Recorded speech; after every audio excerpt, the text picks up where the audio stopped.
I've got a great panel here with me today. There's quite a lot of them. So I'm going to ask them to introduce themselves to you and tell you a bit about why they're here today. Hello everyone, I'm Tom Lucas and I'm Director of Branded Services and Digital Marketing at BBC Worldwide.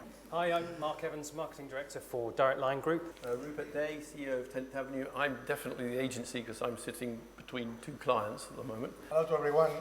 My name is Javier Sanchez. I'm Marketing Director for the Coca-Cola Company here in Europe. Michael Brunt, I'm the Chief Marketing Officer for The Economist. Let's cut to the chase and start with kind of what new marketing technologies you yourself are using. We are using technology in many fronts actually, and the pace in which we're using the technology is increasing quite rapidly. One obvious area is everything related to programmatic media, which, you know, for a brand with such a huge user base is not just needed, it's a must. CRM for us and getting the right message at the right time is critical, so we're investing heavily there. And then lastly, in terms of our infrastructure, the benefit we deliver is getting people back on their feet. And we're Amazonifying that process, whereby if something's stolen from your house, we'll ship it within 8 hours. If your car needs a repair, we'll get it back to you within 7 days, or we'll pay you a penalty from us.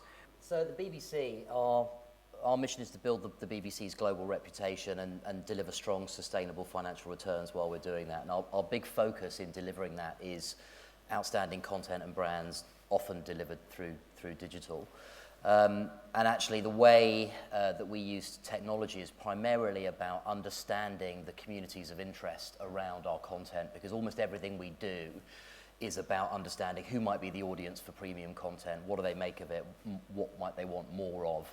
And then one of the most interesting technologies we're using, and probably the most headline grabbing, is within our Worldwide Labs program, we actually work with a company called Crowd-Emotion, and they do facial mapping technology to actually read people's emotions whilst they're consuming content.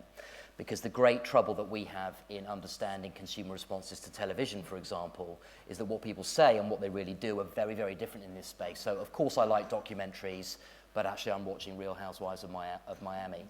And what Crowd-Emotion enables us to do is match up what people say with actually what their face portrays about them, and that puts content into different buckets. Why are so many brands getting into labs? How's that changing marketing? Yeah, so BBC Worldwide Labs started in 2012, and it's successfully incubated about 10 companies that have gone on to have a commercial partnership with either the BBC or some of our partners.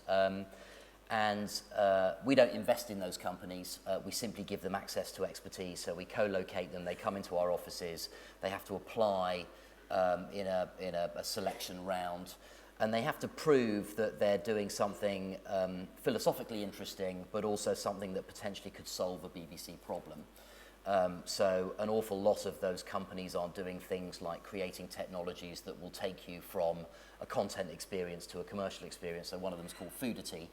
And the first commercial partnership we did with them was with bbcgoodfood.com, and it enabled you to actually buy a shopping basket of ingredients that you'd seen in a recipe on the site. You really need to know where to put your content. I mean, if you choose the wrong media, the consequences are just throwing money away. If you look at programmatic buying to me is elimination of waste. It is what media agencies have been doing for years, it's just more efficient. You still have to provide a difference. You have to talk to your consumers in a way that they understand and want to be talked to, not only distributing it efficiently.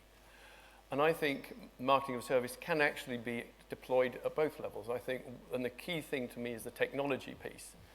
To talk to your consumers in an efficient way that they want to be communicated to. There's a huge amount of technology that goes around that, both in terms of the content distribution and making the content look and feel right, as well as the distribution and the programmatic bit. I think that is the crux of the issue for me, which is programmatic can get you in front of the right people, potentially at the right time. But what it doesn't have is the human intelligence and the storytelling ability to engage with the right message. I could see the upside of programmatic in terms of getting to that customer wherever they are.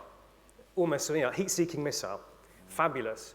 And then Gary just turned it all the way around and said, well, yeah, but hit them in the wrong place and it's the worst thing you can do because it's all about the context. I think what's probably missing from the conversation is that programmatic creates a higher bar for creativity Because if you're in a programmatic world, they could be in any context. If you're in a non-programmatic world, they're in a specific title. So kind of the challenge to marketing is how does creativity keep up with programming?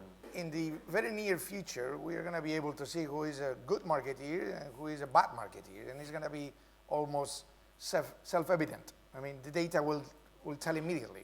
You will have marketing that people really want to see, and you will get a lot of clicks and a lot of sharing and a lot of likes and a lot of loves.